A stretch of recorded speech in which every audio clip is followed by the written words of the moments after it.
Do we have a new tribal chief, or maybe even two?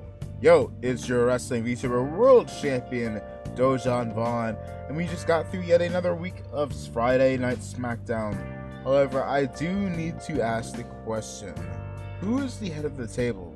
But before we get to that, this episode of Smackdown proved to be a genuinely special one. The first time we can say this is truly a Smackdown after WrestleMania worth watching. Maybe even better than the Raw after WrestleMania. And even then, Raw after Mania was something incredible this year as compared to like the years prior to this. It is really a true new era. But before we get into the whole tribal chief situation, I want to go ahead and quickly review all the other stuff that has happened on this week's Friday Night Smackdown. Also, if you want to drop any hot takes about WrestleMania or WWE after WrestleMania, feel free to drop them in the comments below. Join the Discord, like, comment, subscribe. Join me on Twitch and the main YouTube as well, because we got a whole lot of wrestling content coming on every single part of, I don't know what to call this, of your boys Rumble, your boys Kingdom, I don't know. Nevertheless, we got a whole lot of wrestling coming to every single platform. Nevertheless, I've waffled long enough. Let's get into this. The American Nightmare opened the show just like he did on Monday Night Raw, this time acknowledging that awkward bit we had with The Rock and himself, and even dropping the famous line that Brandy Rhodes, his wife, said, "Who told you it was open mic night, bitch?" Cody also would go on to address all of those that are participating in the undisputed WWE, no longer the Universal Championship, just called the Undisputed WWE title. We have a new tournament, which leads us to LA Knight, Bobby Lashley, and Santos Escobar take on each other. Excuse me, let me do that again. Santos Escobar take on each other in a triple threat match to prevail, to advance, to make their way to round 2 in this week's #1 contenders match qualifier, which ended in the megastar LA Knight making his way to next week. Who he shall be facing? You have to wait to find out. I want to wait before we talk about this, so stay tuned to the end of the video to hear my thoughts in this segment. But it does seem like we are entering the new era, another chapter, maybe even the next book itself, the historic story of the Bloodline. Braun Breaker, my god, Def Rebel, please go away. Cameron Grimes will finally make himself known after not appearing on camera for God knows how long, just to be assassinated by Braun Breaker with his god-awful new theme song. I'm begging you, Def Rebel, please piss off. Thanking Triple H, because speaking of Def Rebel, okay, well, Bayley does have a new theme song, which I don't know how to feel about. It needs work. It needs a lot of work.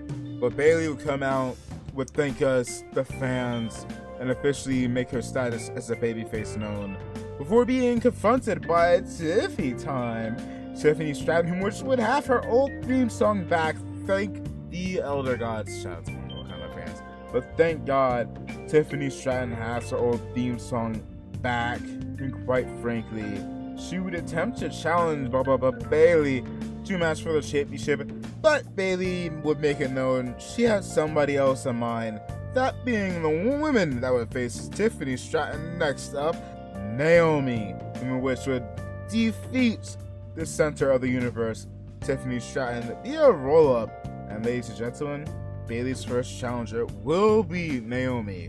Unless we do a triple threat match. Maybe that could be in the running. Maybe even a fatal 4-way if EO wants a rematch. We'll have to wait and see. Jade Cargill and Bianca Belair. Get close. Come here. Get real close. They need to win the tag titles. Let me tell you, Rhea Ripley's not the only person that should be going on a historic championship run. Put the titles on Bianca Belair. Put the tag titles on Jade Cargill. These two deserve to be tag team champions for years to come. It helps benefit Jade Cargill if you do this, helps her develop better in the ring. Also being able to rely on Bianca Belair, it gives Bianca some time away from the world title, gives her a championship she has never held, And on top of it, we could actually start building this women's division, the women's tag division, up as something genuinely important, something that we would want and need to see. Also, I'm happy we had Piper Niven and Chelsea Green tagging again. But you hear me, Triple H. Do it. But yeah, Bianca Belair and Jade Cargill defeat Piper Niven and Chelsea Green. And in the main event, the person that shall be taking on LA Knight, will be AJ Styles, as he would go on to defeat Kevin Owens and Rey Mysterio in an enjoyable match. So we're getting a WrestleMania rematch between AJ Styles and the Megastar, where the winner will be going on to face off against the American Nightmare.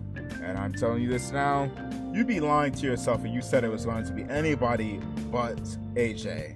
And this is going to be one hell of a match. Now, let's go back to this. And oh boy, Solo Sikoa, Jimmy Uso, and Paul Heyman come out and acknowledge, see what I did there, acknowledge the fact that they have to own up to their loss at WrestleMania. However, Solo takes things into its own hands and takes note of what Paul Heyman said, that losses, they mean something. L's come with consequences. Even though Solo Sikoa hasn't won since he fought against John Cena, which I believe is longer than even Jimmy Uso. Hey, this man can't count for shit, so what do you think this man was going to do? Ultimately, Solo would hug his brother, tell him that he loved him, and for the second time, Timothy Jimmy Uso would get absolutely murdered by his own family.